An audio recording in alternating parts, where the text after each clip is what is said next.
everybody thought I was dead. I didn't have a bruise on my body. I didn't have anything at all. I looked up and I saw a red flag. That's lucky. They've stopped the race. Back then we had the restarts and also we had spare cars. So your mind goes, get in the spare car. And new earplugs. Yes, okay. And new gloves. I was told you can't start until you've seen Professor Watkins. Where's Sid? Anybody know where Sid is? I ran towards him like crazy.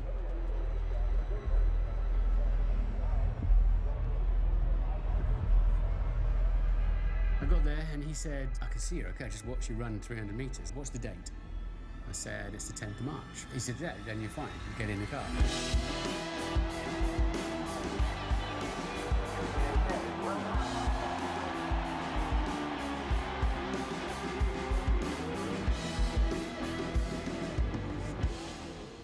There is no doubt about it. A few years before, I would have been a dead man. We want to see something exceptional, breathtaking that we think we can't do. We want to see gladiators, warriors. And let's face it, we do like to see a bit of a shunt.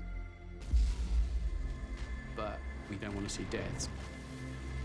Miracle of miracles! This is well nigh unbelievable. Martin Brundle gets out of the car and he's seemingly all right. It is incredible how this changed and suddenly it became unacceptable to die in the name of sport.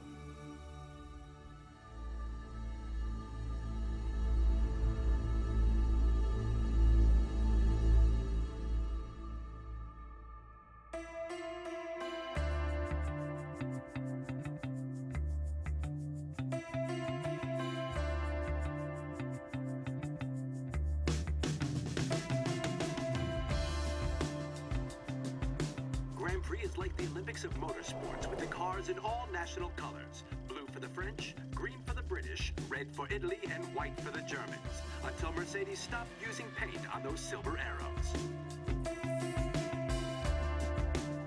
Michael Schumacher wins and becomes the most successful Grand Prix driver of all time. The silver cars that are the pride of Hitler Germany.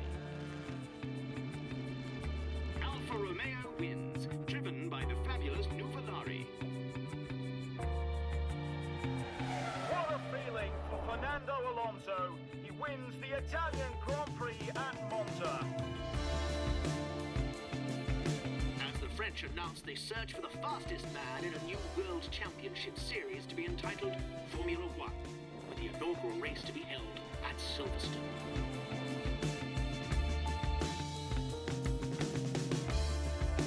Enzo Ferrari, for one, is not impressed with the new wave of British motor racers. Il Commendatore has labelled the new independent designers garagistas, the men who cannot build engines.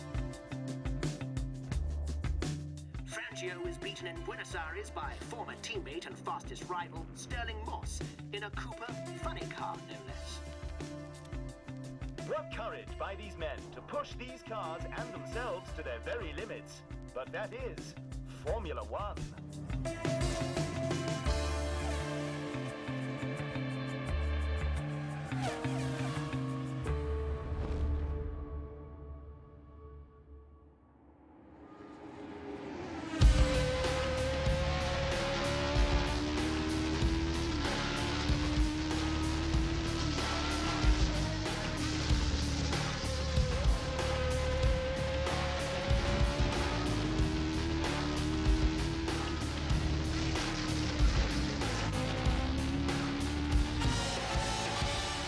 Formula One was born in a bygone time. When boys' heroes reigned in the sky.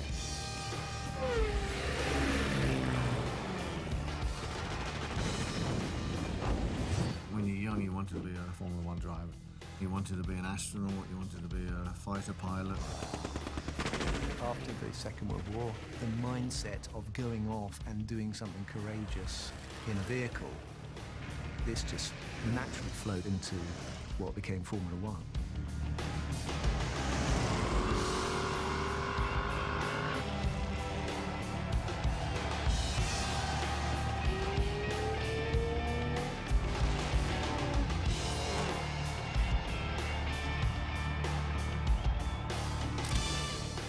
you see photographs and film of that era, the seriousness of them is awe-inspiring. I grew up in that world. My dad was world champion in '62, and I was too. They all had this genuineness about them. They all were the real article.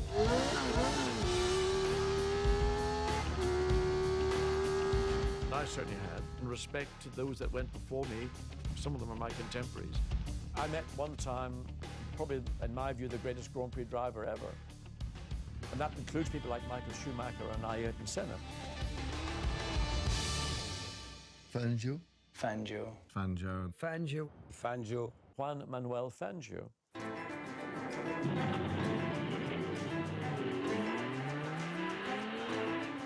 The first big name in Formula One may have been the best driver ever. Fangio would win 5 world titles, a record that stood for 40 years, surpassed only by Michael Schumacher. Whenever you drive those cars that Fangio had to race in, it's very scary. You have to hold yourself in the steering wheel. No safety belts. The helmet was just like a hat. Goggles, and you have to be brave. The most celebrated driver in a dangerous time survived. The year Fangio retired, 1958, the formula changed. The sport's governing body announced from Paris that Formula One would crown 2 world champions each season. One title for the fastest driver, and another for the manufacturer of the fastest machine.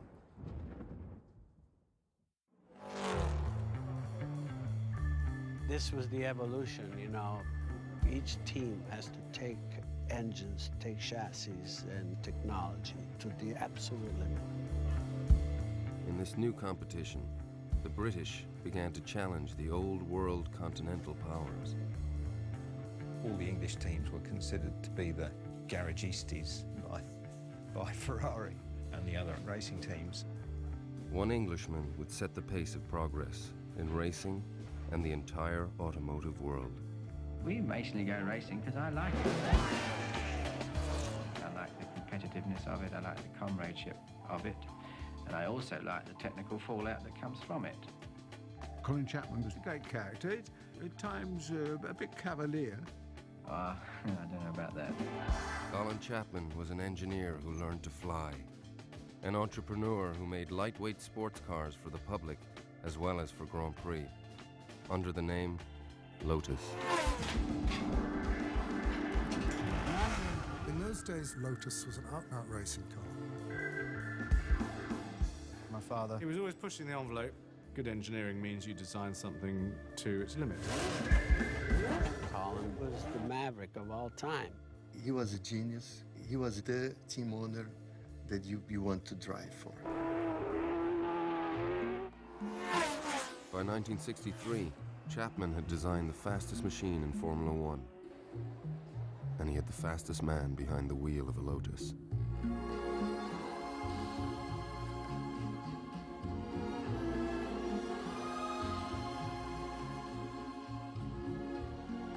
Jim Clark was the best racing driver I ever raced against. The whole exercise was to be as good as you can get, on the limit. And Jimmy drove in such a way that he was never over the limit, he was never erratic, he was never spectacular. He was spectacularly fast, but in an unspectacular fashion. It was smooth and clean and beautifully handled. He would win more Formula One championship races than any driver before him, finishing in second place only once in his career.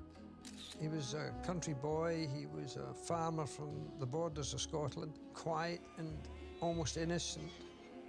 I'd like to get back here much more often. It's a great relaxation to get back here, and very much the opposite from racing.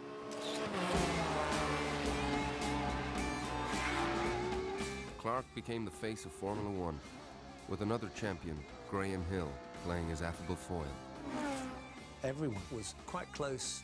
Jim Clark had been to our house, and I knew Colin Chapman in sort of the same way as I knew my dad. They sounded the same, and they had the same moustache. Colin was an extreme extrovert, great fun to be with, but very different in character to Jimmy, really. Jimmy was quieter, but they were like brothers. Together, they were racing on the limit of man-made speed and ingenuity. They won 4 world championships between them and a record 5 British Grand Prix. But for all their success, they failed to take the checkered flag at the most famous motor race of all.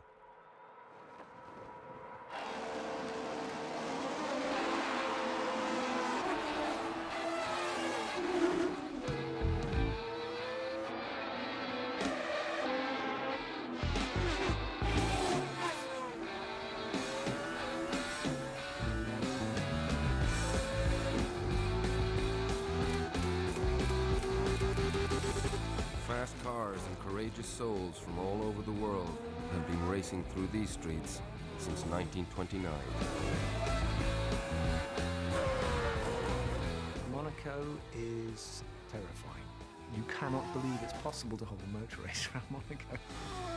In the first few laps, you'd stick your head up to see where it went, because it's just guardrails that you can't hardly see. You're millimeters away from barriers.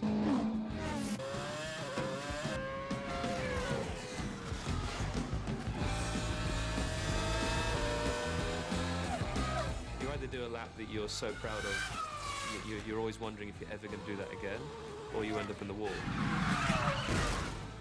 The danger aspect of it is one of the parts that drives us racing drivers. It's something we love. One man mastered these streets like no other driver in history.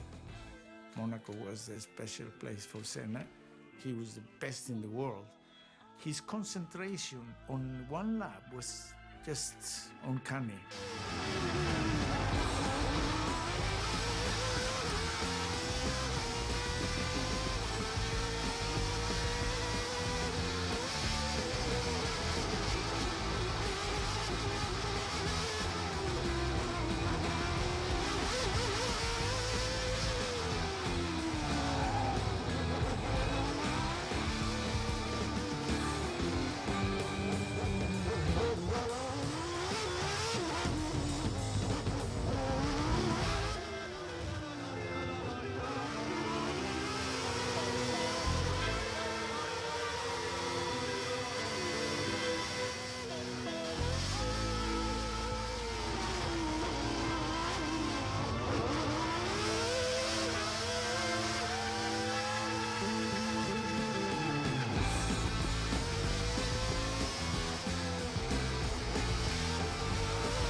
Senna won Monaco a record 6 times, one more victory than the man with the daring-do mustache.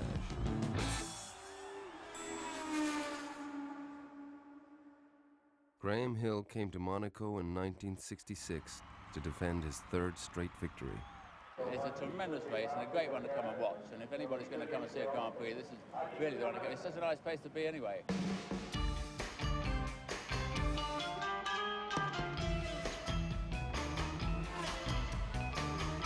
Come to Monaco and talk to men is a waste of time, so it's good.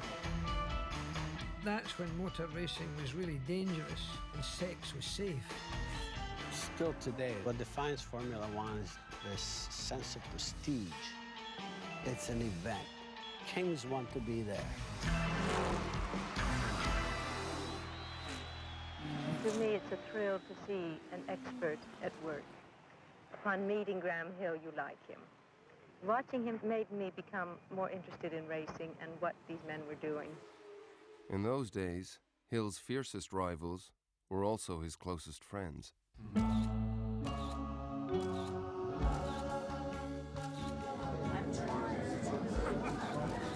intimacy was incredible, from the racing drivers to the mechanics to the wives or the girlfriends. The camaraderie was very deep.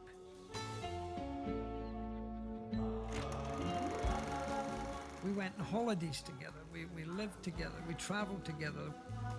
You felt very much part of this family growing up together. Motor racing was just a part of it. The drivers formed a trade union, the Grand Prix Drivers Association. The women soon followed suit with the Doghouse Club. Well, the Doghouse Club was where I was kept growing up with the wives and girlfriends of drivers. What they call them now, wags, I think. Betty Brabham's fed up at one dinner, and she said, "Jack's in the doghouse." And they all realised they were all feeling very much the same way. They were always playing with engines or something like that, not paying nearly enough attention to us. The fact that he's going to work all night on his car and then it's going to break down after 2 laps. You have to love this man to be the wife of a racing driver.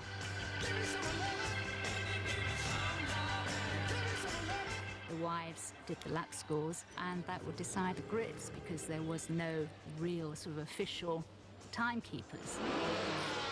It's kind of slightly romantic memories that everyone's got of the whole thing.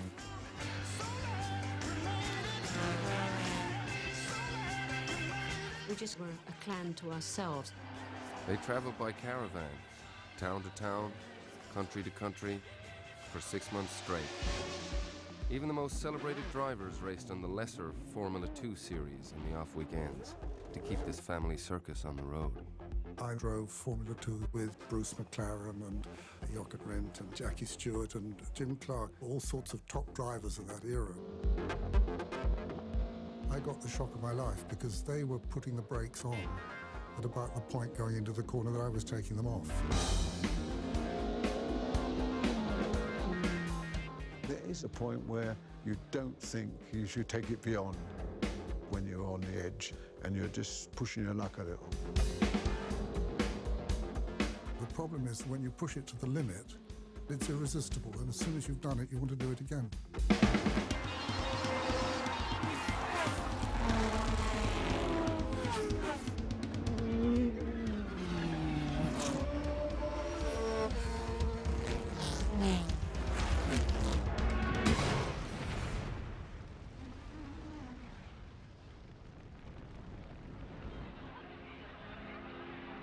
The charismatic young Italian, Lorenzo Bandini, racing for Ferrari, died after a fiery crash at the 1967 Monaco Grand Prix. This was the beginning, when the evolution of the machines began to overtake the standards of the tracks. The seeds had already been sown for an uprising within the drivers' ranks. Just months before Bandini's death, the FIA changed the formula for entrance.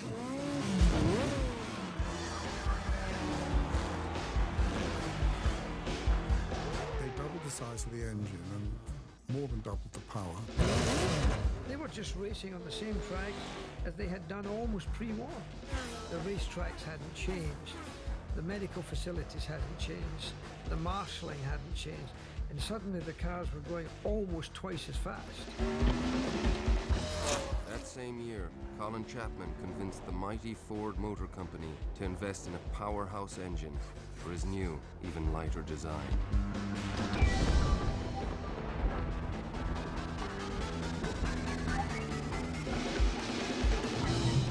He signed Graham Hill to drive for Team Lotus alongside his old rival, Jim Clark.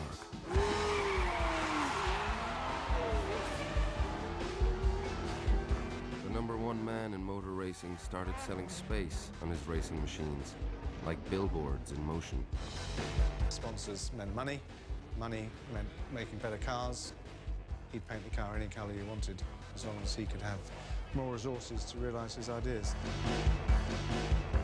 For the 23 drivers on the grid, sponsorship meant exposure. Soon, every boy's hero was a racer. My first real hero was Jim Clark, no question about it. To me, he was the guy I would like to have been. One of Jim Clark's first drives in the red and gold colours of Gold Leaf Tobacco was in Germany. It was a Formula 2 race. It was 1968 at Hockenheim in April, and I was on the grid.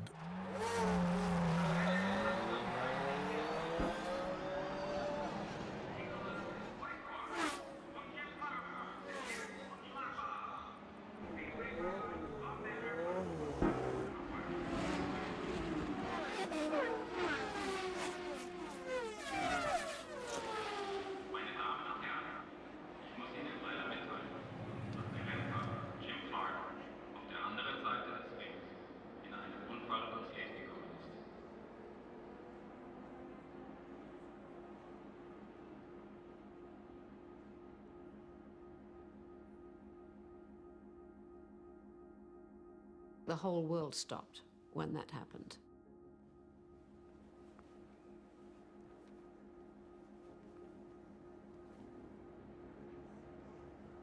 You don't understand when you're young really what's going on. But I remember watching the television when Jim Clark died. As you've probably heard, yesterday Jim Clark, racing driver Jim Clark, was killed in Germany. I believe he was a friend of yours. Yeah, he was a good friend of mine, Peter, and I think, I'm very sad about it, and everyone involved in motorsport all around the world will be very sad. He was a very fine driver, wasn't he? Yeah, I think one of the greatest, perhaps the greatest yet. It was a deflating tire, that's what Colin thought. He was really, really devastated. He was never quite the same after that. This is the tragedy of motor racing, is when you do get close to a driver and there is an accident, of course, it hurts you so much more. He was, I would say, my best friend I've ever had. There was no barrier, and the car went then full speed into the trees. I'd always explained to my wife that as long as you were reasonably careful, it was all perfectly safe. We suddenly realized that if Jimmy died, God, anybody could be killed. In 1968, we had a driver die every month on the same weekend for 4 consecutive months. And we were racing on the 5th weekend in circumstances that we should never have been allowed to go out in. You couldn't see 60 meters of visibility because of the fog and the heavy rain. And the very first question I asked when I got out of the car was, is everybody okay? If you spoke to the FIA or the organisers and you said, this is really very dangerous, they'd say, well, if you think motor racing is dangerous, slow down a bit, don't drive so fast. It's entirely up to you. They were blind to the reality. They didn't know those drivers. They didn't know the drivers' wives and the drivers' fathers and mothers. I thought to myself in those days, if ever I get into a position of any power in this world, I will do something about it.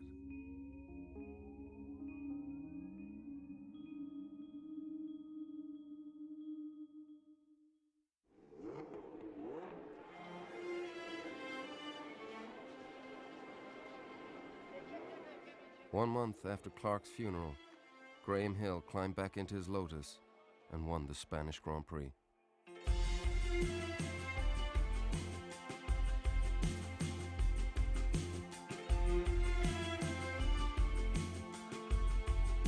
What my dad did with Lotus, he re-galvanized the team by not letting this tragedy be totally destructive to everything.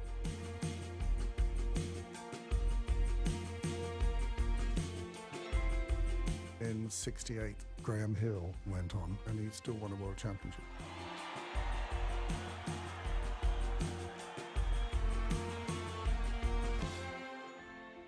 And you just realize this was another world. The drivers can just go on. Some just don't care about risk.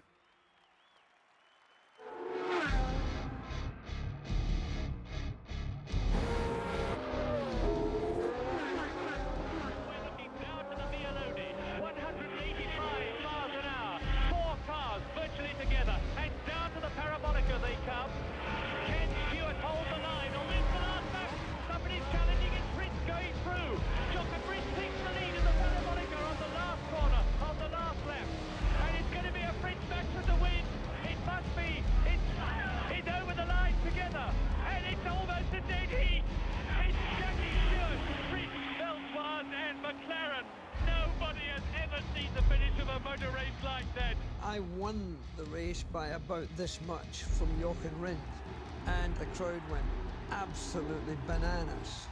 They suddenly were on top of us, and the police were trying to keep them back. We ended up by locking ourselves in a toilet, and they were still outside banging the doors trying to get in. There is no more enthusiastic a crowd of spectators than that of the Italians. They really follow the motor racing with a passion. They're so spirited, they're so enthusiastic. From that point of view at Monza, It's certainly the capital of the world.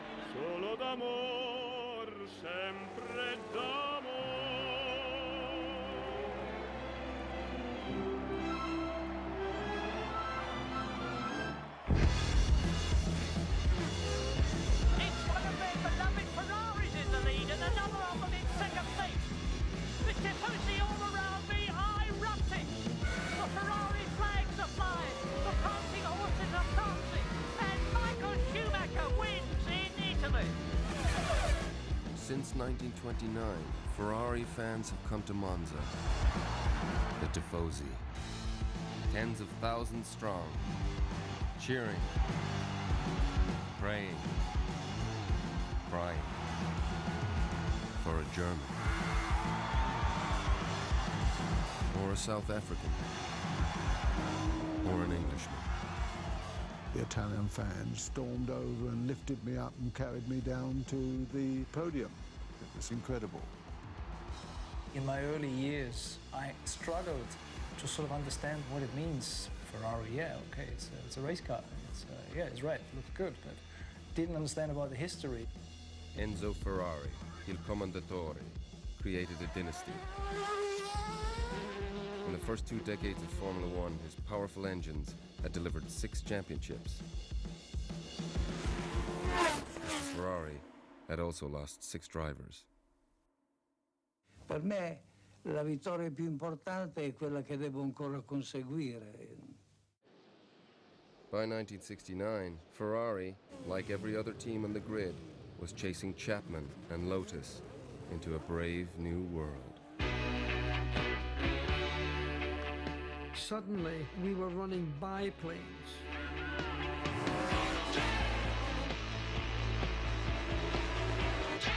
When the wings came, there was a step change. The aerodynamics gives the tyre more grip. That enables the car to go faster around the corner. Obviously, the drag from the wings makes the car go slower on the straight, but the cornering speeds went up. Obviously, as you increase the cornering speed, things become more dangerous. This was the evolution of the sport. You cannot stop progress. The first team to take advantage of aerodynamics was Lotus. I remember Colin Chapman arrived 4 o'clock in the morning, and he'd suddenly had this dream, huge wings. In Spain, at the second Grand Prix of the '69 season, Chapman ordered his mechanics to expand the wings the morning of the race for his defending champion, Graham Hill, and his new driver, a German-born Formula 2 star named Jochen Rindt.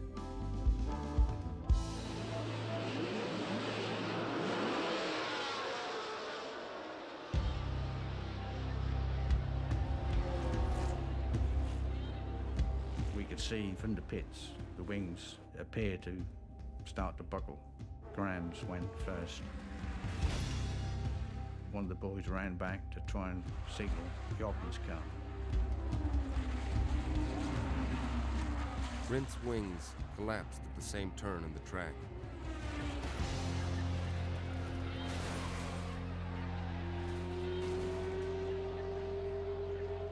Hill escaped unhurt, then fought to pull his young teammate out of the wreckage. Rindt suffered a broken nose, a fractured jaw, and shattered confidence in the man building his cars. If Jim Clark had been like a brother to Colin Chapman, Jochen Rindt was like a petulant son. Jochen had a few ups and downs with the old man.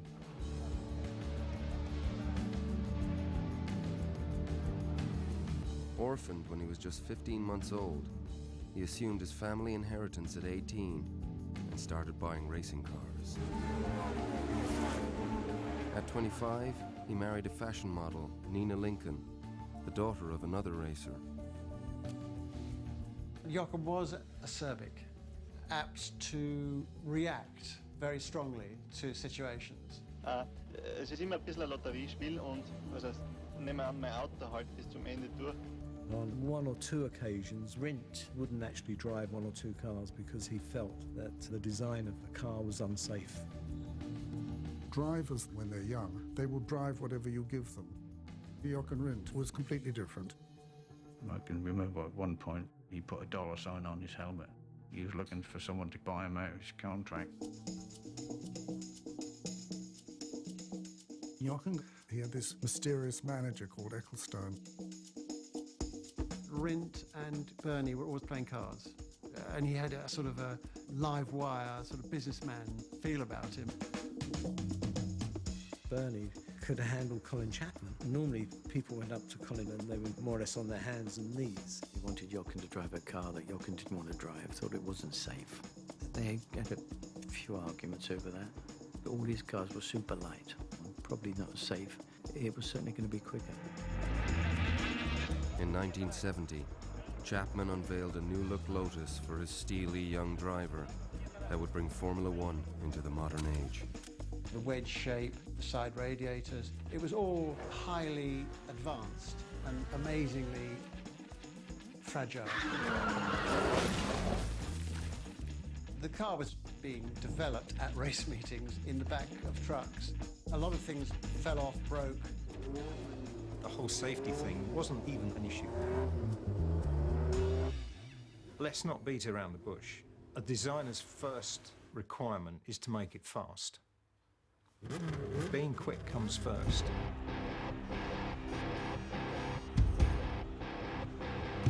One month into the 1970 season, Rindt set aside his reservations and sent Chapman's new Lotus roaring into the history books.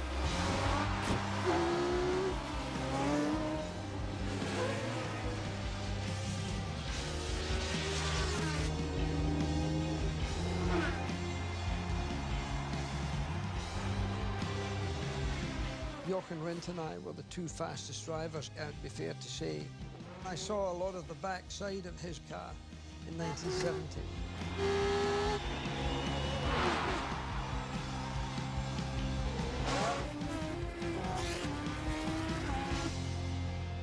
They came to Monza with almost twice as many points as the second-place team. Owner-driver Jack Brabham. At practice, Jochen decided to take the wings off the car. It was all to do with straight line speed. At Monza, you gain more down straight. 75% of drivers taking the wings off. The wings were off my car, and the car was absolutely, for me, undrivable. It's the first time I've been really, really frightened in a racing car. Jochen felt the only way he was going to go really fast was to get rid of the wings and sort of hang the consequences. But the 72 had never been raced without wings.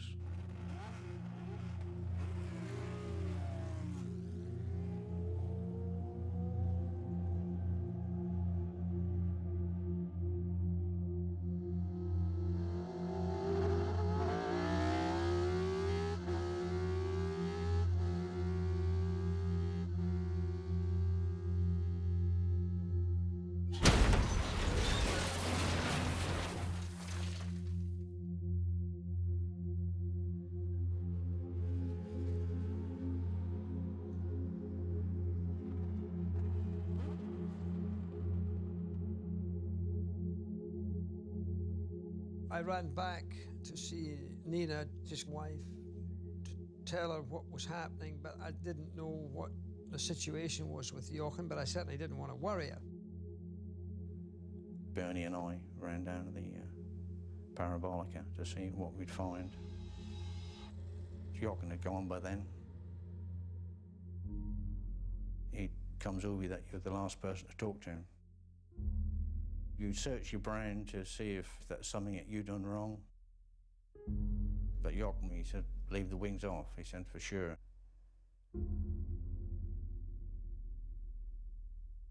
You have a wish free. Nina, wenn du einen Wunsch frei hättest. That you would stop racing.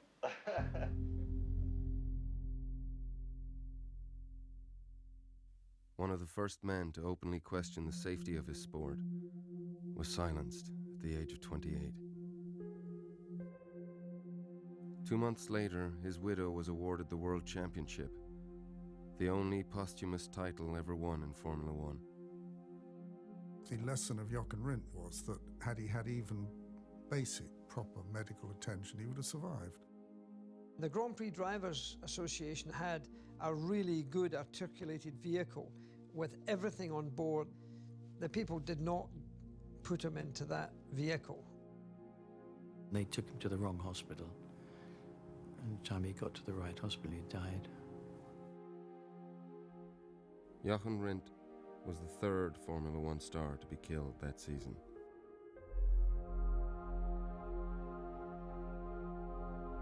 Bruce McLaren was killed at Goodwood. 19 days later, Piers Courage was killed in the Dutch Grand Prix. Those were tragic times in so many ways because we lost some icons of our sport. He had an accident. As far as the world knew, that's what happened. He had an accident and got killed. And nobody really looked behind it, why the accident happened, and could somebody have done something to stop it happening? It always took some kind of a tragic event for us to say, you know what, we can do better. We're getting smarter and smarter about these cars. We're able to make them go faster. Why can't we use the same knowledge to make them safer?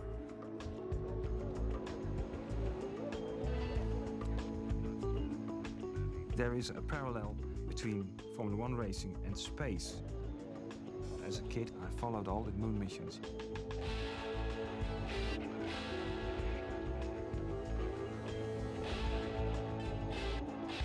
Five, 4, 3, 2, 1, ignition sequence. We have a liftoff. It was the same time they sent men in rockets to the moon. They are carrying the fire inside these machines.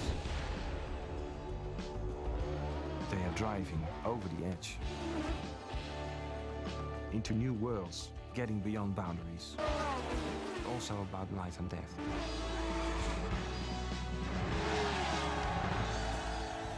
And that's Formula One too.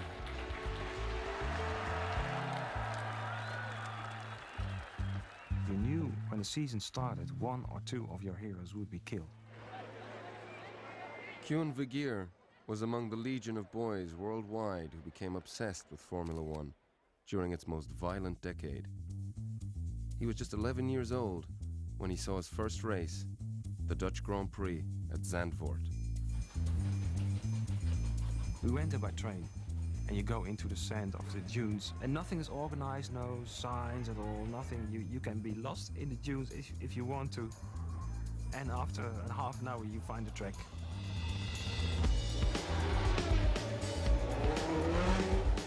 In the early 70s, Formula One was really a little bit of a circus act. You'd go to a Grand Prix until the cars came out to practice. You wouldn't know who's going to turn up. Each team would negotiate with the individual promoters at these various circuits. In fact, the organisers paid the broadcasters to show the Grand Prix. The whole business was much more informal in those days, so even as a fan, you could literally go into the paddock and they were your heroes. Jackie Ickx was my hero. He had this mysterious name.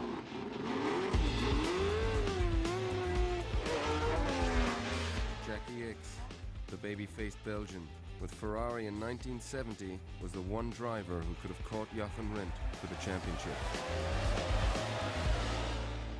In truth, Ickx came perilously close to becoming the fourth casualty of the season.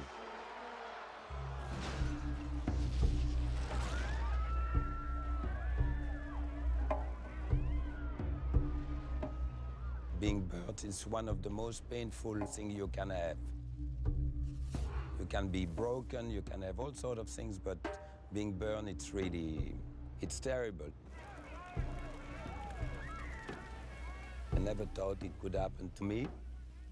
It's not going to happen to me. You always think it's going to happen to the other driver, not to you.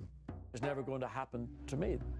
A lot of drivers have the philosophy that it's always someone else who has an accident, it's never themselves. But of course, you're always on the very thin line between survival and even disaster, or certainly death. Jackie Stewart had a huge accident at Spa. He was trapped in his car, upside down, and he was soaked in fuel. The great fear was fire in those days. Those cars were all effectively a mobile bomb because in an accident the fuel went everywhere and caught fire. When Jackie had his accident, no one was wearing seatbelts. That's because they preferred, if they hit anything, to be thrown free from the car. It proved how amateur we were, organizer, teams and drivers. Both Jackies had been caught out and escaped, only to become absolute rivals in the revolution.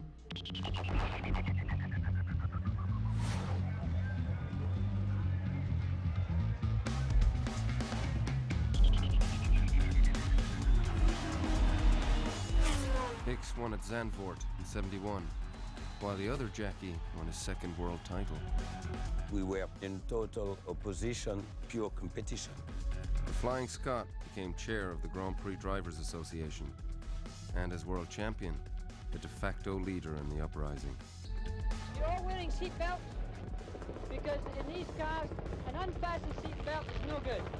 While Babyface refused to join the union. Jackie was not a believer in the safety movement. Jackie just didn't want to be a part of the GPDA because it didn't quite suit the image of Jackie Hicks. We are hoping that there will be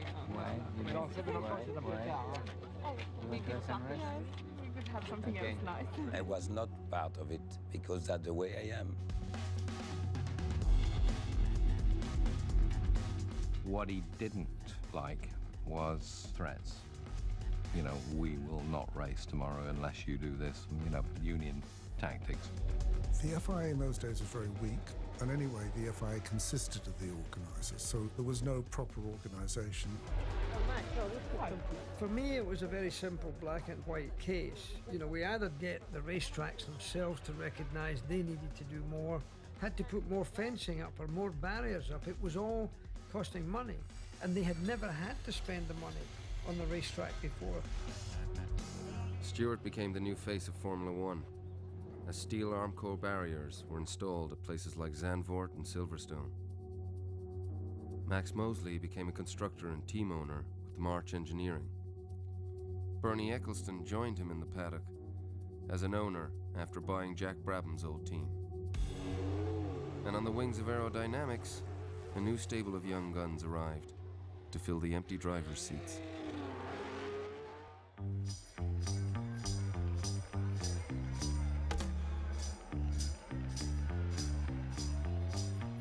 We were very aware then that the drivers had massive respect for each other because they knew, a bit like fighter pilots in World War II, you know, they might not come back.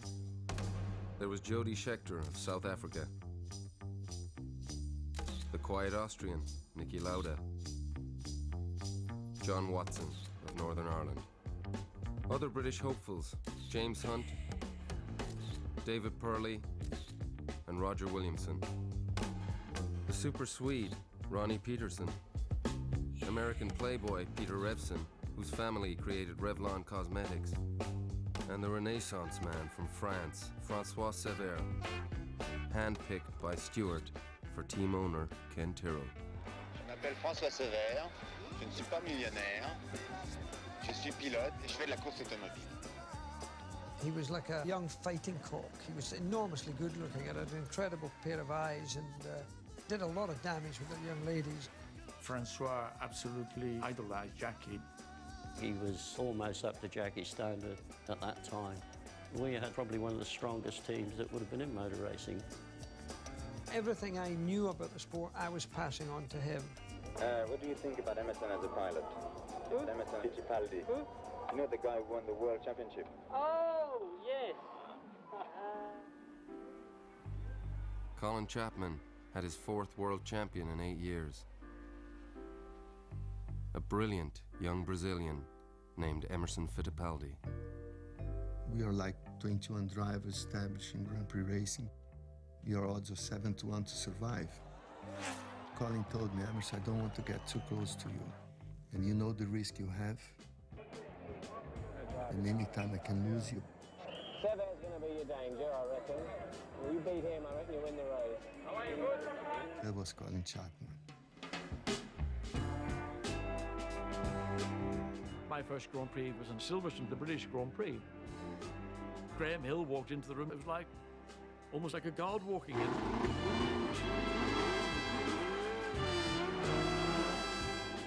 But if you can't compete with them and get into that car and go out and literally put your cock in the block, then you shouldn't be in it.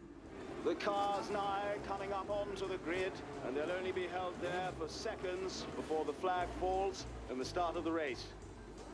At the beginning, you were just trying to prove to yourself and to other people that you were fast enough.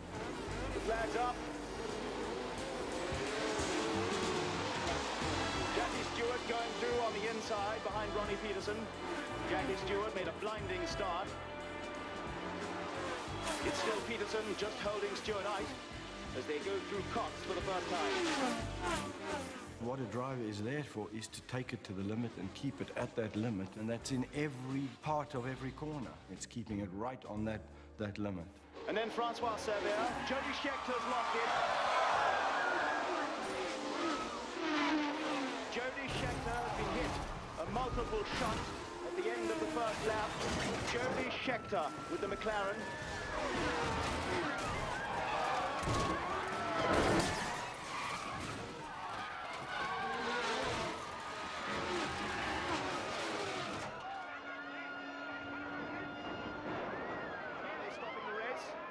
Jackie Stewart, terribly fast, and Ronnie Peterson coming up, terribly fast. It's a lot of adrenaline's gone into you, and you're nearly just laughing all the way to the pits until you tell the guys what happened, you know. 11 cars retired, but no one was killed. Very lucky. Silverstone, which was one of the biggest, if not the biggest accident in Formula One, brought it home to me. To win, you got to finish. The next race was the Dutch Grand Prix at Zandvoort. We were up on a hill because my father could film very good from there. And then you could walk down to a fence. Behind the fence was the Armco. As a kid, 11 years old, I wanted to be in that vortex of sound and color.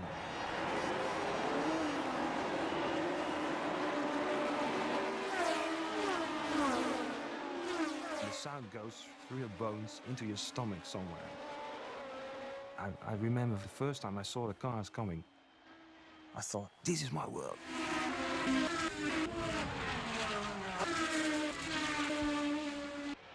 8 laps into the race, there was a single-car collision with the newly installed Armco barriers.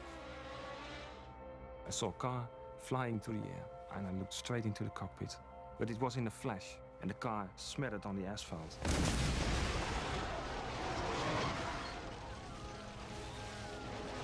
1973, when I had March, it was Roger Williamson. One of our cars, he was a close friend. David Purley stopped his car, got off, and he was trying to leave the car.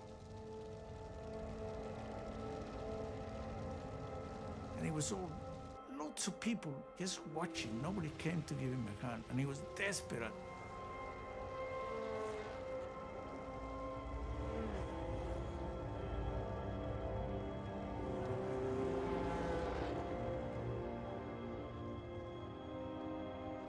We passed it every lap.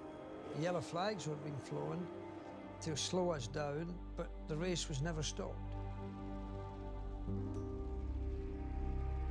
In those days, they didn't stop races. Jackie was probably the greatest ambassador the sport has ever had. And he was a great pioneer of safety, but if he had to drive, he would jump in the car and drive.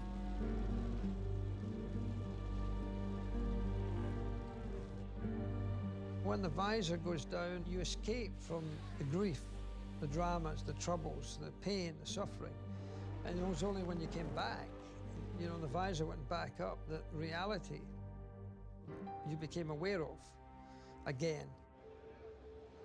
Williamson's dead. There's no lap of honour. Quiet presentation.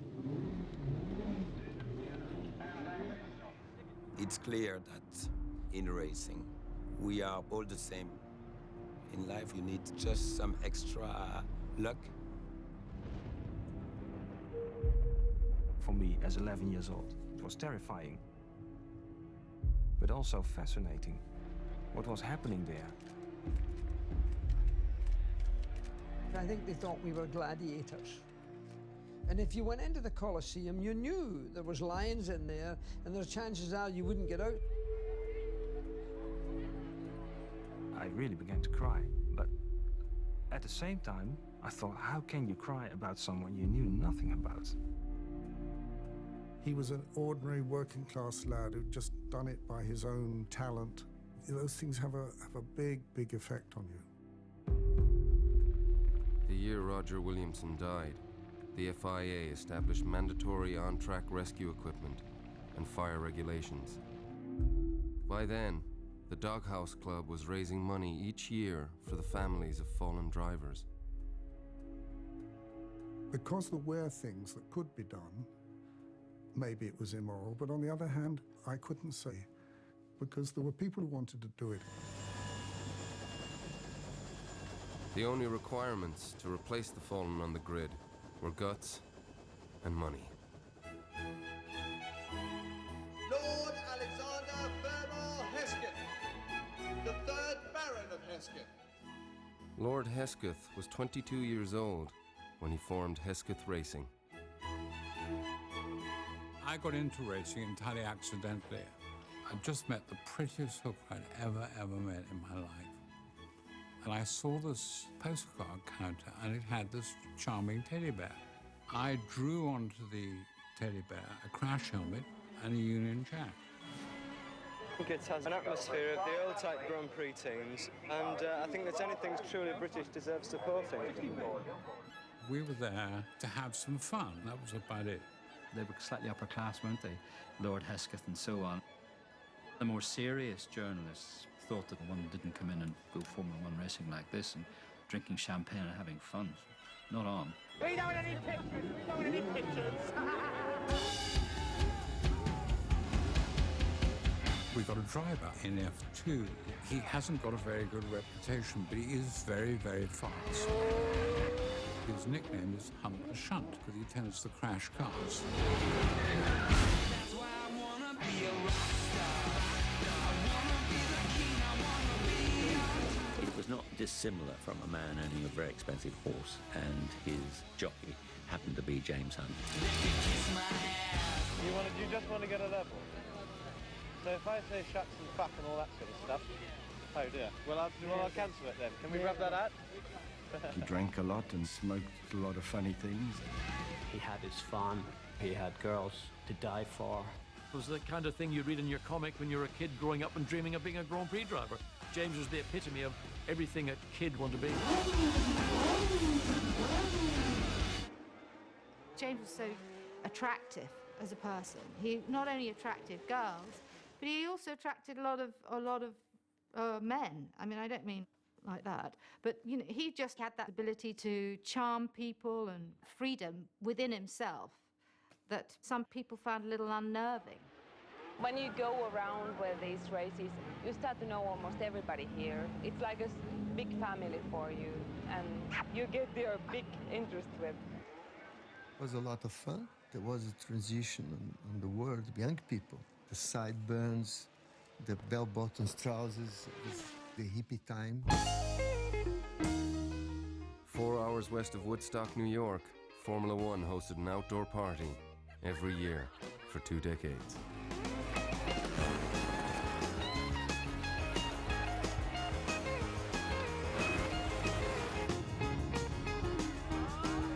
Everybody used to stay at a place called the Seneca Lodge, which is a hunting lodge.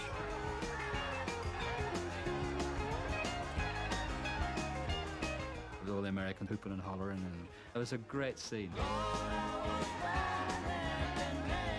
The Glen had a reputation as a place for champions. Jochen Rindt won his first Grand Prix here. as did Emerson Fittipaldi.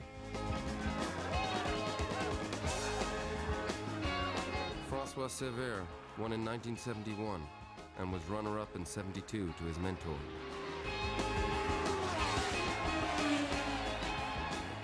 In 1973, the Tyrrell team came to the Glen with Jackie Stewart, having already wrapped up his third World Championship.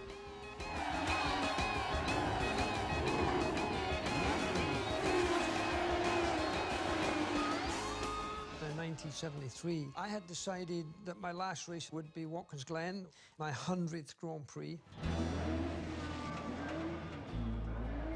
Jackie's retirement was still hush-hush at that time. Only 3 people knew. Francois didn't know, or even Helen. I didn't want to tell my wife because I didn't want her saying, if it's this dangerous, why don't you stop now? And then we'll be happy. Oh, it's a fantastic feeling, even the other one, because the windscreen I've got is so smooth and delightful. It's even a nice impression for the driver, you know. It's very... Sévère was sort of thinking he was ready to be a #1 driver in his own right. He set out to prove it in qualifying that year at the Glen.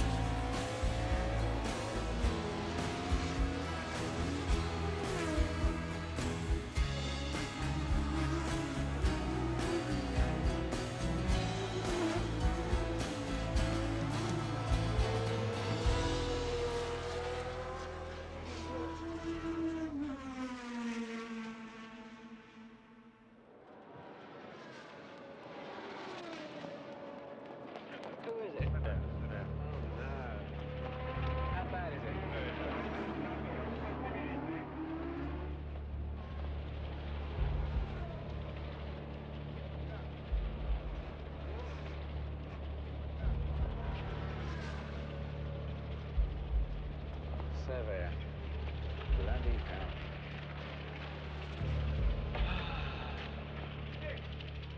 I was the first one on the scene, and I jumped out the car to try and help him.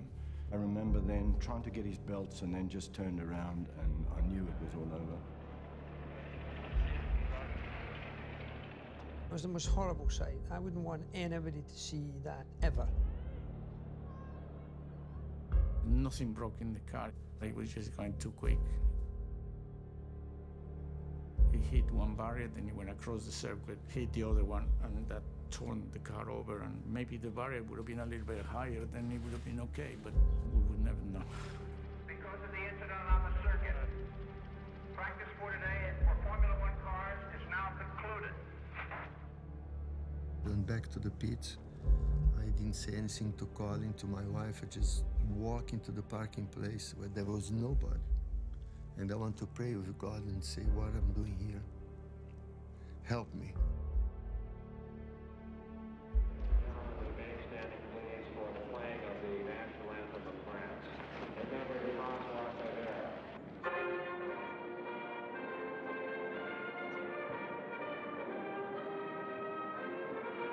I chose not to race the next day out of respect to Francois. Nothing to do with my own personal concerns.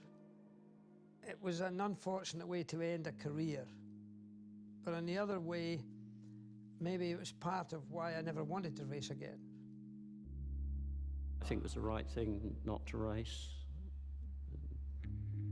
Very sad.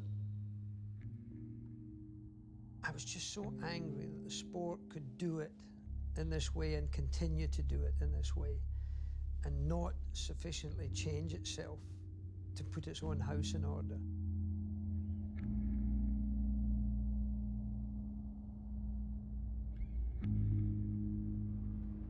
And there's about 15 minutes or so before the race. So I was hanging around the pits and Bernie said, well, what are you doing? What are you doing? I said, well, Francois dead. I said, well, so what? He died doing something which, up until that fraction of a second, was giving him the greatest joy, pleasure, fulfillment. You're a racing driver. Get out and do your job. Every man in the world is looking to make from his passion his business. That's what I have done. Cannot be more happy. Everything I do about motor racing, I enjoy it. Anything, because it is my passion.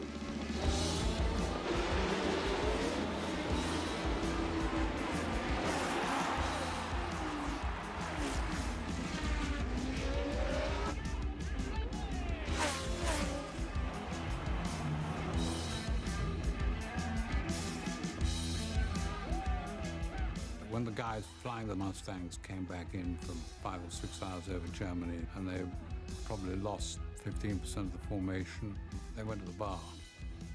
And they went to the bar with a very good reason. Sometimes you have to get up in the morning, look in the mirror and say, you're prepared to put it on the line, you're prepared to actually lose your life today. Because if you're not, you have no right being there. I said to myself, I need to forget everything that happened before, because I love the sport. It is like a drug. When you get in it, it's even more difficult to get out of it.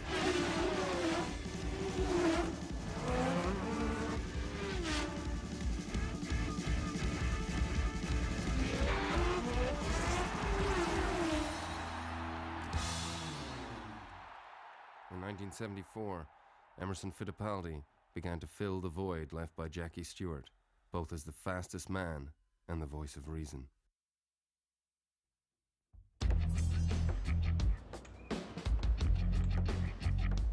While Steel Armco now ringed most circuits, 2 more drivers had been killed after collisions with the barriers.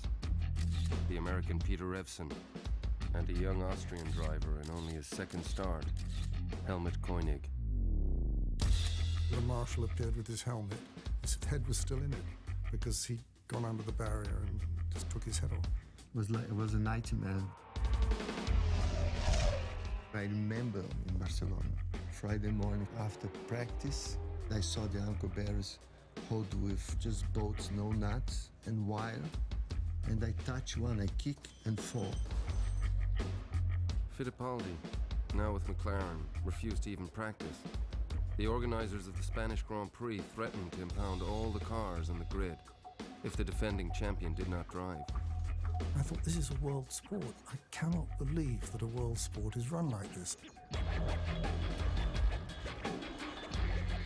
So the drivers had a meeting in the Texaco motorhome. We had to fight with the organizer, I mean, really fight. The track was sort of in the hills above Barcelona. And Friday afternoon, there was silence.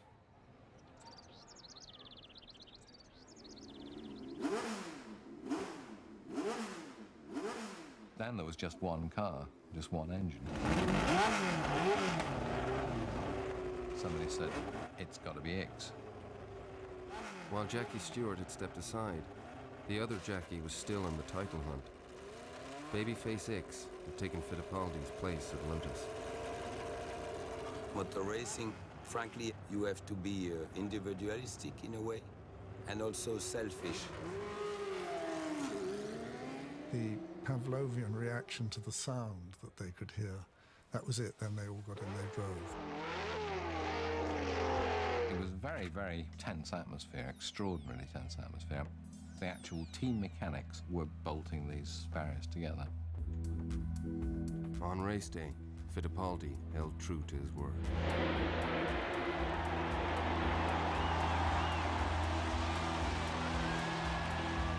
I did one lap and come in. As defending world champion, I went back to Geneva, and when I landed, Swiss TV waiting for me. I didn't know what happened in the Grand Prix. The rear wing of Rolf Stommelin's Embassy Hill Lola broke off, sending the car into the barriers. We were about 25 laps into the race, and I can remember saying to the guys with me, Jesus, that's Rolf, he's in the crowd. Stommelin survived, but 4 people were killed. Je pense que c'est une leçon pour tout, pour moi aussi, parce que les organisateurs ont démontré que pour lui, c'est plus important l'argent que la vie humaine, ne pas seulement la vie du pilote, mais la vie du public aussi. once drivers start worrying seriously about safety, you know that their fastest days are over. If you took all the Formula One drivers, even the current crop of racing drivers, and said, here are two cars. That one is very safe. That one's extremely dangerous. If you crash in it, you'll probably get killed. But the dangerous one's 2 seconds a lap quicker. There would be no discussion about which one they'd drive. They'd all get in the dangerous one. That's why it's the people running the sport have to take responsibility. Just weeks after the failed strike in Spain, the most unlikely rivalry would spark along the Dutch coast at Zandvoort. A battle between two drivers would help turn the tide in the revolution. Practice Friday, fantastic. Saturday, blue sky.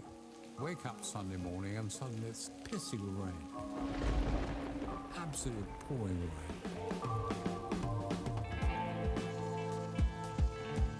Everyone else had their spanners out. Wings are going up. I look at the car and say, look, we know absolutely fuck all about how you set a car up. So we better leave it just the way it is.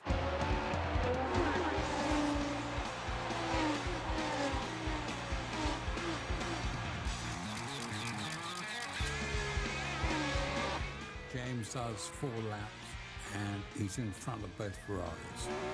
When James Hunt approached, all the crowd went to the fence. Yeah, there he is again, there he is again. You'd suddenly see white car, red car.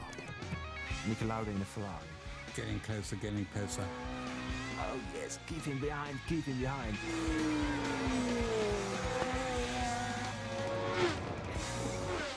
And then we won. James Hunt held off Niki Lauda and his powerful Ferrari and gave Team Hesketh their first win after 3 years of trying.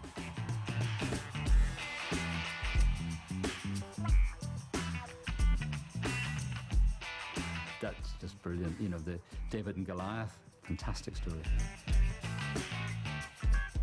The Playboy Garagistas had prevailed over the most storied team in Formula One. Party basically sat in the back of the truck. It's fair to say that eventually I went into blackout. It was special, because the only guy who ever took me seriously was the Comandantore. But then he's the only guy who counted. Mr. Ferrari was the most decorated man in motor racing. He'd famously said aerodynamics were for people who could not build engines. But he also hadn't won a title since 1964, until Lauda.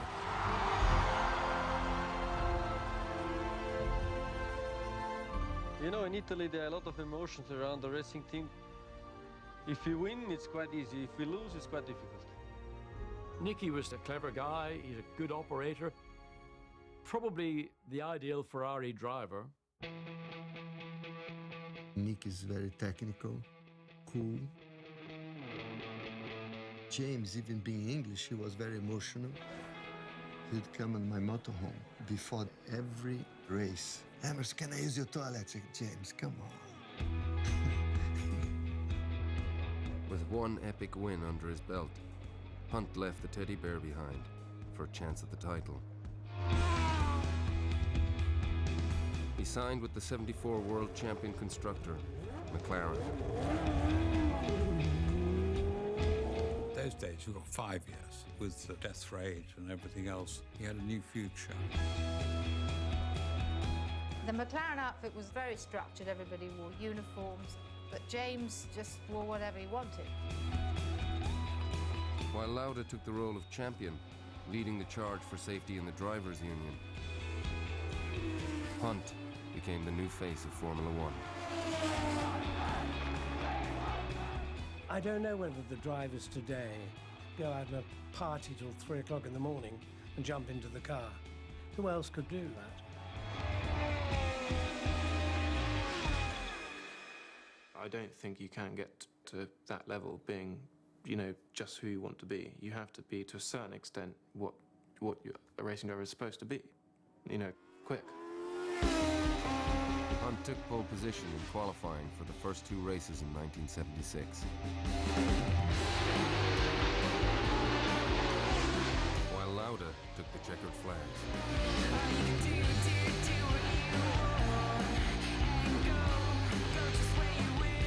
I think they respected each other, but there was a need.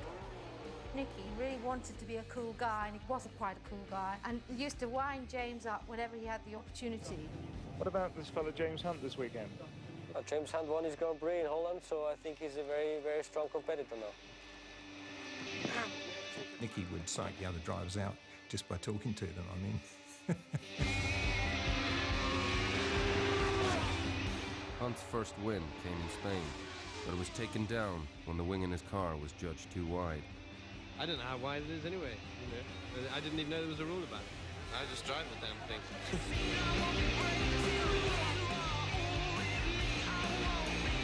At Monaco, Lauda took the lead at the first turn and never looked back.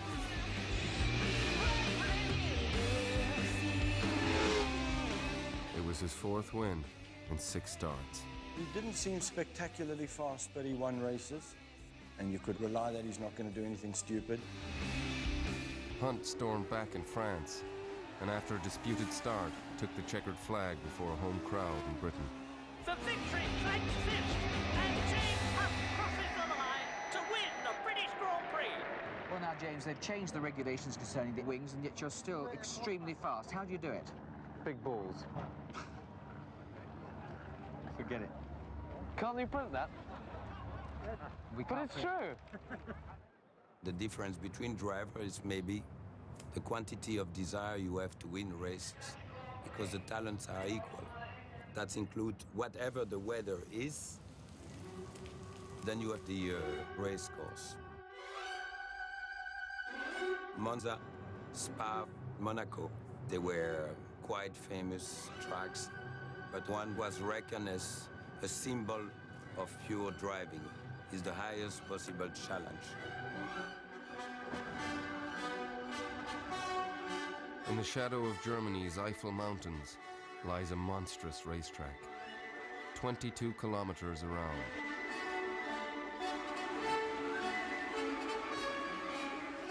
Under 68 corners, at the time 17 jumps. So you were flying 17 times at the Nürburgring. If a car went off the road, you never saw it. It just disappeared into the trees or the bushes or down a ravine. Hitler built it in the Depression. It is the most challenging, the most rewarding, the most dangerous, the greatest racetrack in the world. To win at the Nürburgring, that means that's the race of your life. In 1976, the defending champion and points leader Niki Lauda called on his union to boycott the Nürburgring, citing unsafe track conditions. They couldn't marshal it. It would take an army of firefighters to do any good. It will be your decision if the race will continue. Hunt cast his vote to race. Lauda was defeated by the slimmest of margins. 1.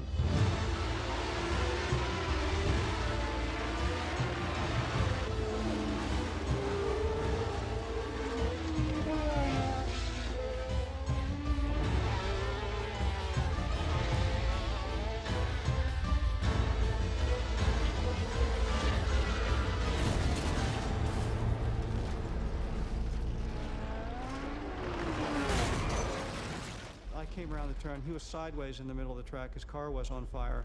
There's Brett Lunger getting out of the Surtees and into the flames. The Ferrari had different belts and different systems. Art Mazzaria had driven a Ferrari. He was able to get in, undo the belts. I was on top of the car, and I grabbed Nicky's shoulders and pulled him out of the car. Lauda has finally dragged clear from the burning inferno. The race, of course, is stopped. I remember him saying to me, "What's my face like? What's my face like?"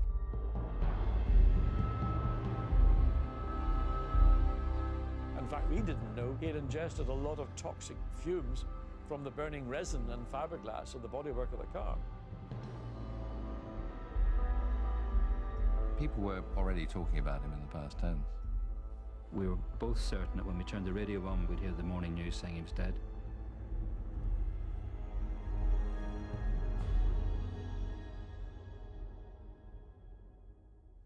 I couldn't see anything, and I was just listening.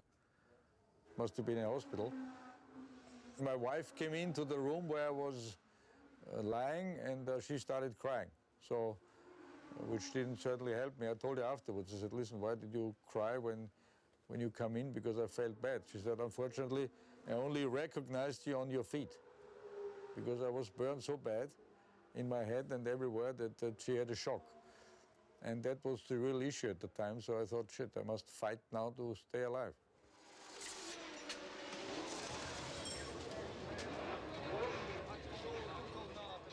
Five weeks later, I was back in the car in Monza.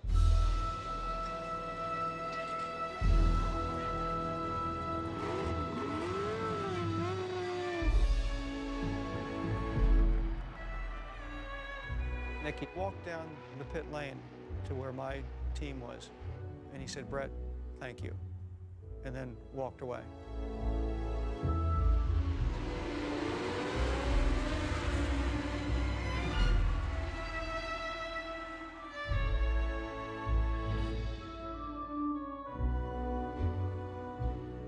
I knew the risk I was getting myself into.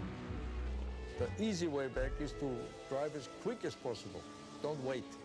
Because as long as you wait, as more worries you get.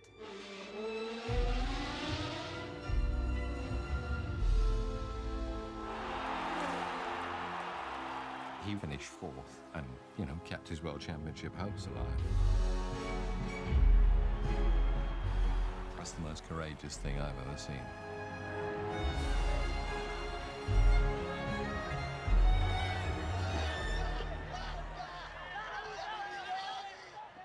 After what he's been through, I would like to see him right at the front, fighting and, you know, unblemished.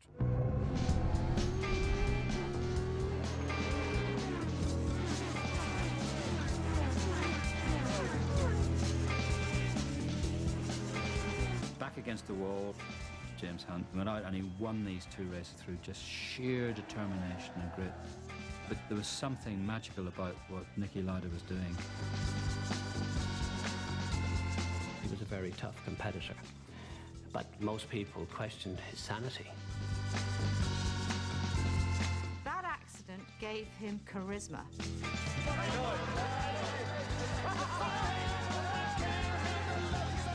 They became, I hate to think what sort of buddies they became. Like playboys together, if you know what I mean. Good afternoon and welcome to the Japanese Grand Prix. This is the most exciting finish to a Grand Prix season in over 10 years. It's down to a fight for the championship between Hunt and Lauda, with Lauda just 3 points ahead. What an incredible end to the season. They ended up going to the Japanese Grand Prix and everybody wanted it. And the broadcasters of the world said, oh, that's good, let's. Oh, we don't have the rights. Oh, now, how do we fix this? By 1976, Bernie Ecclestone and Max Mosley had become friends and partners in the Formula One Constructors Association, the loose confederation of garagistas, independent car builders. Bernie was completely streetwise, an absolutely brilliant tactician. It didn't take Bernie that long to work out that the organisers were making a lot of money and fundamentally the teams were getting screwed. Bernie came in, he said, I have bought all of the world TV rights for $1 million. There were 10 teams, you could all have 10% for $100,000. 9 idiots sat there. Think how much testing I could do with $100,000. I said, no, thank you, and everyone else said, no, thank you. And that's how Bernie got control. Pathetic, really. But then that's how great fortunes are made. While the Brabham owner would eventually sell his team, he has maintained control of the sport's commercial rights ever since '76 and the showdown in Japan.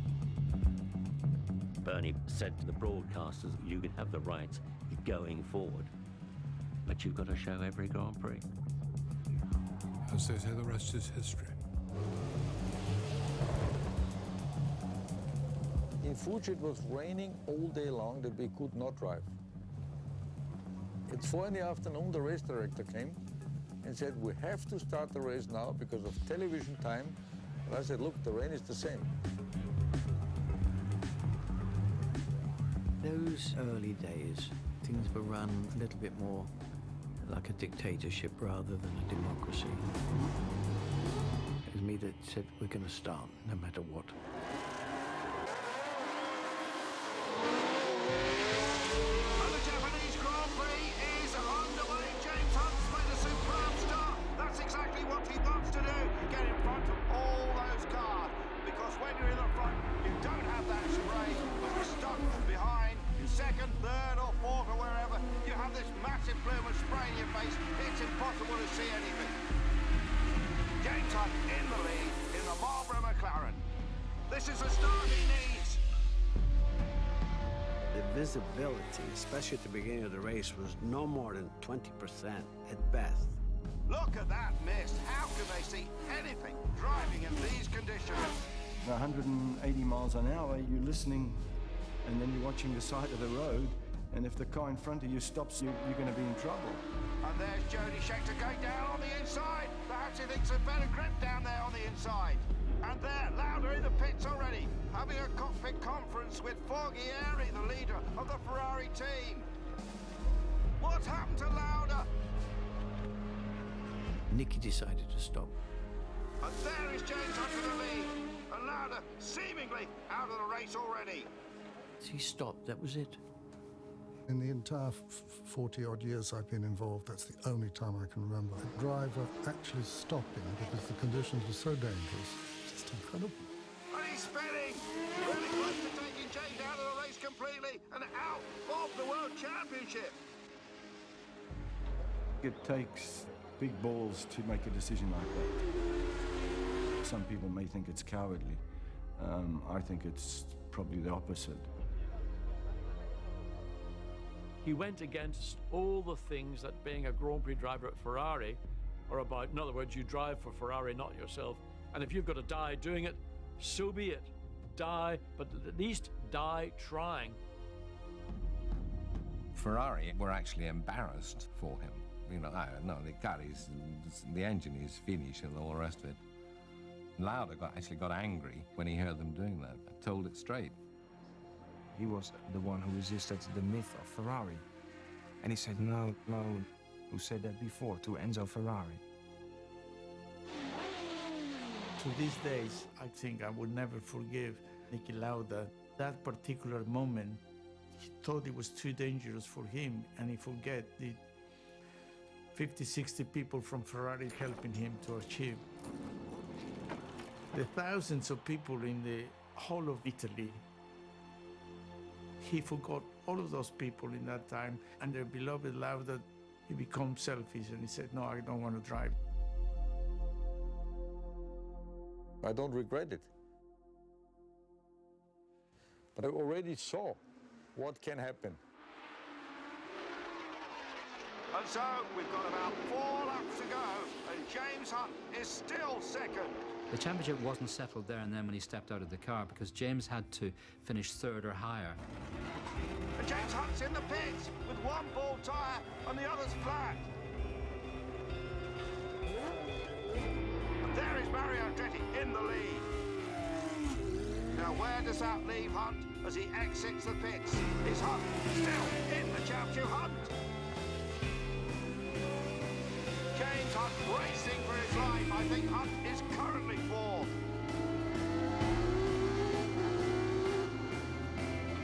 And there's Hunt going past Alan Jones. That will put him into third place and into the World Championship title. Will his car hold together? James Hunt. And Mario Andretti takes the flag, and here comes Hunt. James Hunt has done it. Hunt is the champion.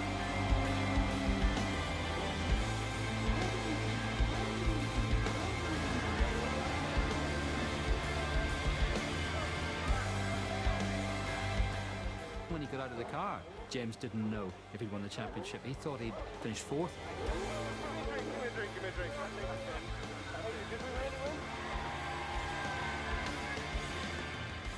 Hunt was world champion in the end by 1 point.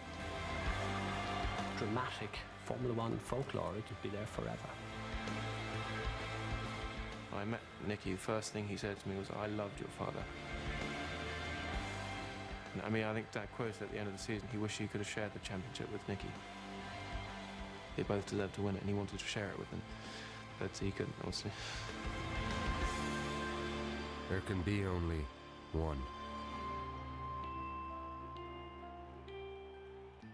That was his shooting star moment, I think, and it was the seminal changing point in Formula One. The fairy tale ending belonged to Hunt. But it was Lauda's decision to quit with the championship on the line that helped change the sport forever. If the fastest drivers refuse to race out of fear for their lives with the entire world watching, there is no Formula One. We understood that culling racing drivers is not a good deal. The public doesn't want to see these heroes dying on television, dying in your living room. This week's big event is the British Grand Prix. Really, safety came about with money. And that was all to do with the television. That was the real breakthrough. That's not really true. The money helped, but the whole point about safety is it depends on the attitude of the people running the sport. The new men taking the lead in the fight were survivors in their own right. It was obvious that something needed to be done. A decade after Jim Clark's death shocked the world, Bernie Ecclestone quietly hired the leading neurosurgeon in London as the official race doctor for Formula One. This was Bernie's idea to take on this permanent doctor, Professor Sid Watkins, a renowned brain surgeon.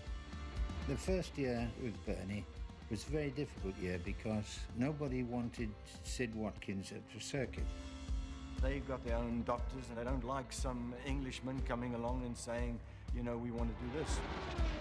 At the German Grand Prix in 1978, Dr. Watkins' fourth race, the organizers banned the track doctor from race control just moments before the start.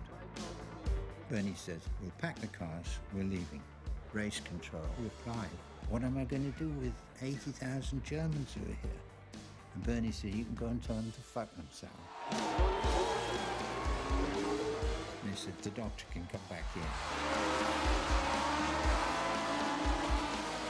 It was always said that Sid Watkins was the only man to whom Bernie Ecclestone always deferred. 4 races later, Dr. Watkins learned firsthand the hardest lesson in Formula One.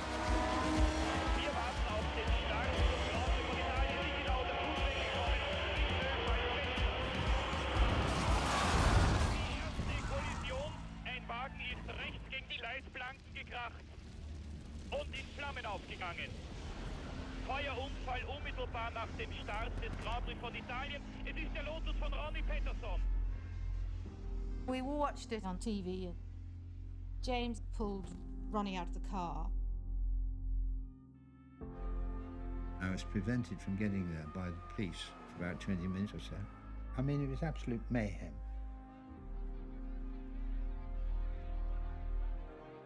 The super Swede, Ronnie Peterson, had both of his legs crushed in the pileup. Eventually, Ronnie went off in the helicopter, and we resumed the start. Colin Chapman won his 7th and final World Championship with Mario Andretti. He also lost his 5th driver. Peterson died the next day after suffering an embolism. It was just a sword through my heart. He should not have died from that. If Dr. Watkins was in charge at Monza, Ronnie Peters would probably be sitting next to me. Peterson was one of the guys on my first race. All the others disappeared. They had stopped or they had died. On that day, Ronnie Peterson died, my childhood approach to Formula One ended. It was a turning point from sport too.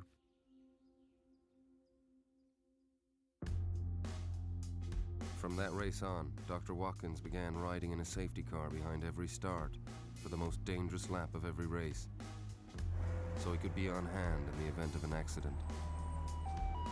My job was really to look after the drivers, and that's what I did. He standardized medical response within Formula One, mandating permanent medical facilities at each circuit and helicopters on hand for every race and practice. Sid Watkins was the man. Formula One still lost 4 men in 4 years. An outstanding driver lost his life through what was, in my opinion, a pure motor racing accident. But only 2 drivers were killed over the next 12 years. Each death was met with scrutiny by the men in charge, and a haunting refrain by those who knew too well the price of glory. It's terribly, terribly sad, but it's always happened and it always will. It's just intrinsic to Formula One. Until one. I was driving in the race, and it was a really strange time. We had just lost Roland Ratzenberger a day earlier. And everybody starts looking over their shoulder and looking around at what's going to happen next.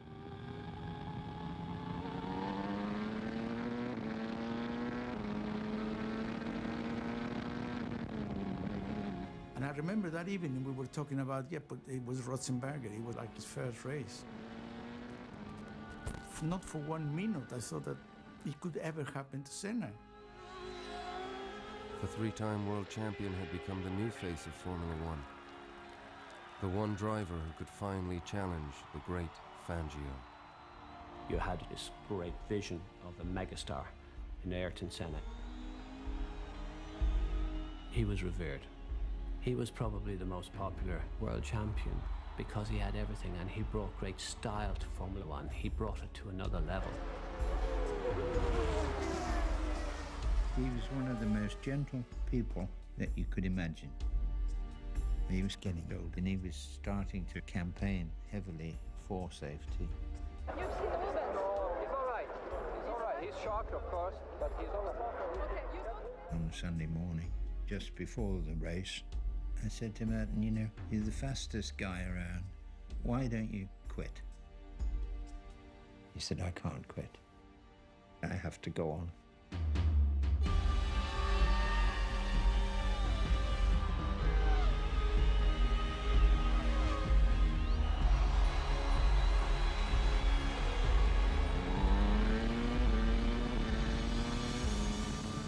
Maybe I should have been much more severe with him.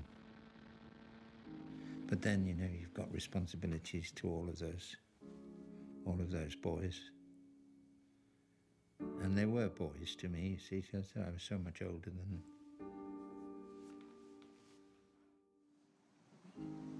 I was 9 years old, and my dad told me Ayrton's crashed and he's died. And I think as a kid at that age, it's always difficult to understand what that actually means. But I went round the back of the car, I remember, and I cried. I couldn't let my dad see me because, you know, you don't let a man see you cry. But I remember that day, and I really was affected by it. Still today, I see he's the greatest driver ever.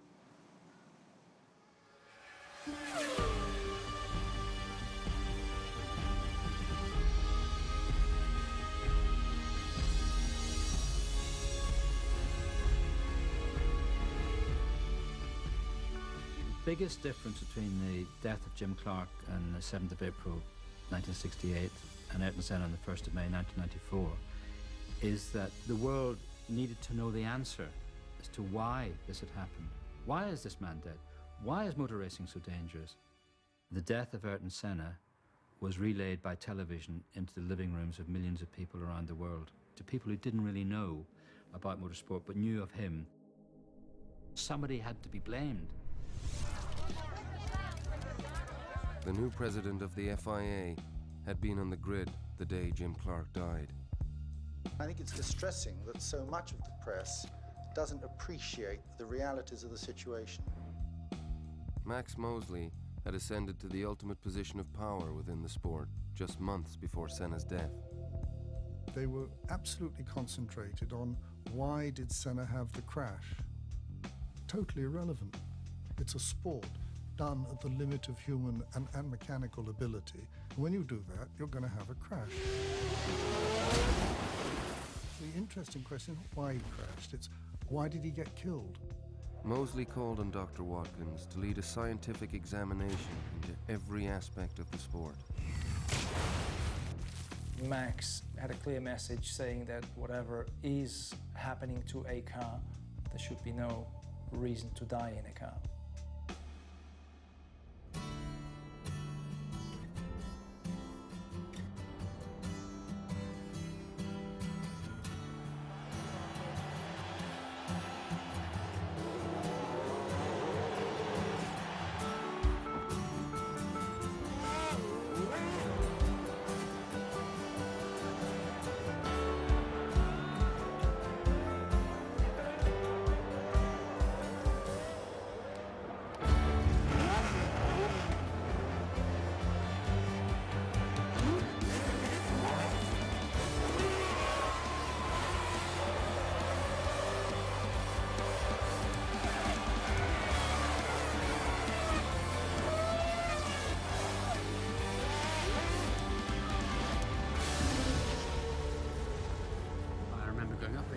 First thought was, please don't let me go in the trees, because you fly, you die into the trees.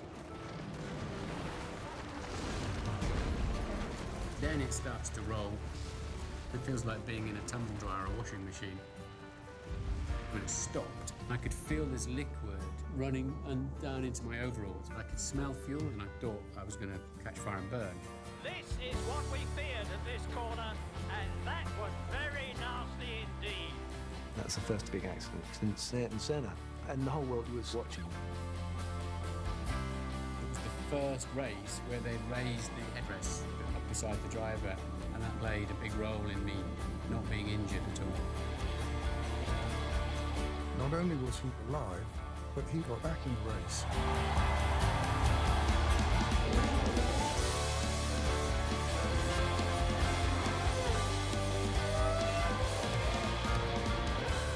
It struck me then that we'd moved on, that the whole aspect of it had changed.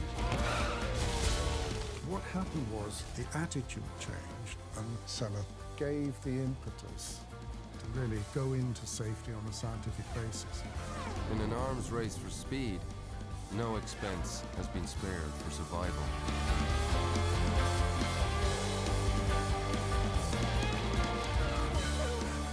Never had that fear, never been worried about death or the danger of getting hurt. 270 kilometers an hour through the corner is it's unbelievable. Sometimes if you just look outside left and right, you think, am I crazy? It's almost like you have control of the danger. There's probably as many accidents today as there was then. But the results of the accidents are completely different.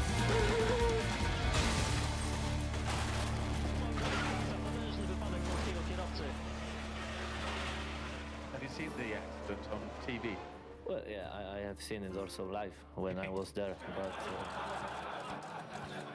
The modern-day driver will never know, and I hope and pray that they never find out what it feels like to have the consistency of death surrounding you.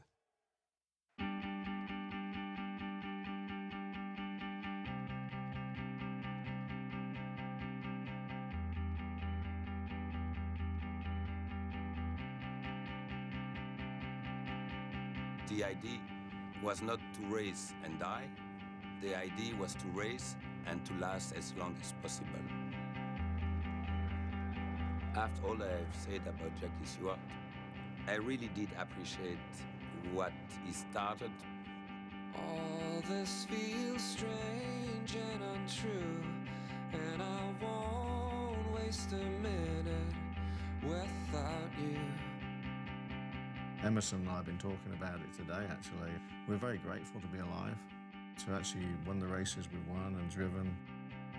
I think We all did something unbelievable at the absolute limit of the car. I want so much to open your eyes, 'cause I need you to look into mine. Tell me that you'll open your eyes.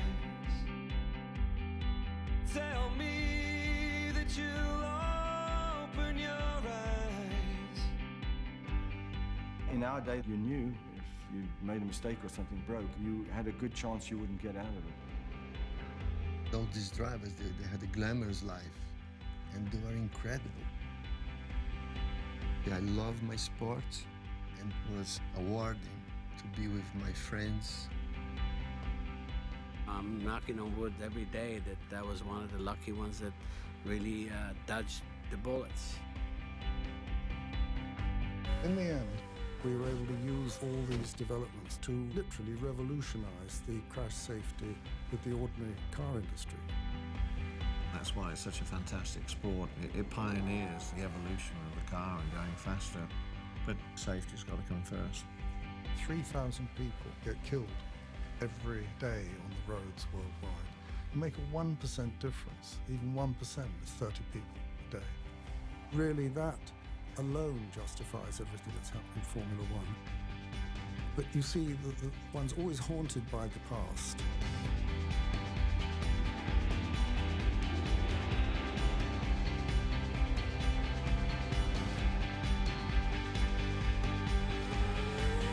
Max believes everyone should live to 100. I don't look back, actually. I look forward. Yesterday's yesterday.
This feels strange and untrue, and I won't waste a minute